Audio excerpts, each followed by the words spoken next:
Welcome to Afghan News with Mohsen Jamal. The NATO-led coalition on Sunday confirmed the deaths of 38 US and Afghan troops in a military helicopter crash in East Afghanistan. 30 international security assistants, 4 service members, 1 civilian interpreter and 7 Afghan commandos were killed when a coalition CH-47 Chinook went down late Friday as it was shot down from the ground. Saturday, a Pentagon source said that among those killed in the crash were over 20 Navy SEALs from the so-called Team 6 that eliminated Osama bin Laden in his Pakistani compound on May 2nd. US President Barack Obama and Secretary of Defense Leon Panetta have expressed their condolences to the relatives of those killed in the crash. Panetta vowed to stay the course in Afghanistan after US soldiers were killed. Radical militant group Taliban has claimed responsibility for shooting down the helicopter. Taliban military groups in Afghanistan are currently divided, with one party wanting to strike a peace deal while another insisting on continuing fighting, said Nurul Aziz, the former Taliban commander, during a recent interview with China's CCTV. Nurul Aziz presented himself as a hero in fighting American troops, saying that in a short span of 48 hours, he destroyed 24 vehicles and shot down an American helicopter. Aziz used to command a 300-strong army in Helmand province, but after the fall of the Taliban regime, his men retreated to their villages. 4 months ago, Aziz was approached by a government official in a reconciliatory move. Aziz describes his past life as tough when his men were being hunted down by troops from more than 40 countries, while describing foreign Taliban as the biggest obstacle to peace in Afghanistan, saying that they want foreign troops to stay so that they can still kill many of them.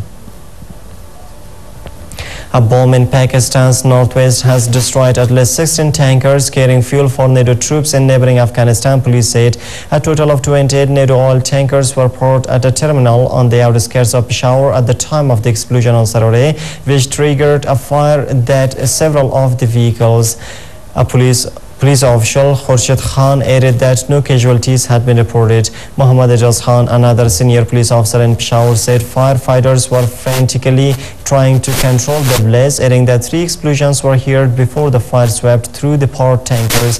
No group has claimed responsibility, but the Taliban have in the past said they carried out such attacks to disrupt supplies for more than 130,000 US-led international troops fighting in Afghanistan.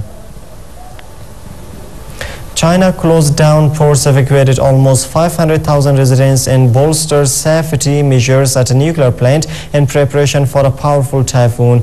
The unpredictable storm largely bypassed Shanghai, China's commercial capital, and was heading up the coast toward the eastern provinces of Jiangsu and Shandong. High waters and heavy surf battered China's northern port of Qingdao, as authorities closed beaches, piled sandbags along the waterfront, and called more than 30,000 ships back to shore. The National Meteorological Center of China had said it expected the typhoon to hit the country's eastern seaboard as early as Sunday. The government has warned the storm could impact a wide area if it hugged the eastern coast and made landfall to the north of Shanghai. Syrian forces killed at least 20 civilians on Sunday in a tank assault on the eastern city of Deir ez-Zor to quell protests against President Bashar al-Assad, the Syrian Revolution Coordinating Union said in a statement. This comes a day after the United Nations Secretary General Ban Ki-moon called on Syrian President Bashar al-Assad to halt the use of force on civilians immediately. Ban spoke to the Syrian leader by phone on Saturday to express his strong concern and that of the international community at the mounting violence and death toll in the country over the past week, the UN press office said in a statement. Ben's statement said Assad referred to the large number of lives lost among the security forces and police, an assertion that the Syrian government has made repeatedly since the crackdown began. Libyan rebels on Saturday said they had launched a push to capture the coastal oil town of Brega, but were advancing slowly because Muammar Gaddafi's forces had sown minefields across its approaches. Fighting on the eastern front of the civil war, which has moved backwards and forwards for the past months has been bogged down for weeks on the fringes of Brega. Muhammad Zawawi said rebel forces were inside of a residential area of Brega and believed they could take the town, which is south of the rebel capital Benghazi. In Misrata, Qatari plane made a quick stop to offload ammunition destined for rebel fighters. Sources with knowledge of the flight said. Yemeni President Ali Abdullah Saleh has left hospital in Saudi Arabia but will remain in Riyadh, as Saudi official has said. The Saudi official, speaking on condition of anonymity, said that the Yemeni president left the military hospital Saturday evening at 9 p.m. after receiving the necessary treatment and was taken to a temporary residence for a recovery period. A Yemeni government source said the wounded leader had vowed to return to Yemen but would remain in government housing in the Saudi capital until his doctors allow him to return. Abdul Al-Janadi, the junior information minister, refused to confirm Saleh's release from hospital, merely saying that the president is following his treatment in Riyadh. Saleh was admitted to the Saudi military hospital the day after the June 3rd attack on his official residence, in which 11 people were killed and 124 others were wounded, among them senior officials. Angry Britons have attacked riot police in North London following a protest at the fatal shooting of a man by armed officers earlier in the week. British police battled to restore order on Sunday as rioters went on the rampage in Tottenham, torching police cars, vans, bus and buildings amid widespread looting. Disorder spread after up to 200 people gathered near Tottenham police station on Saturday evening following a protest over the fatal shooting of a man during an apparent exchange of gunfire with police officers.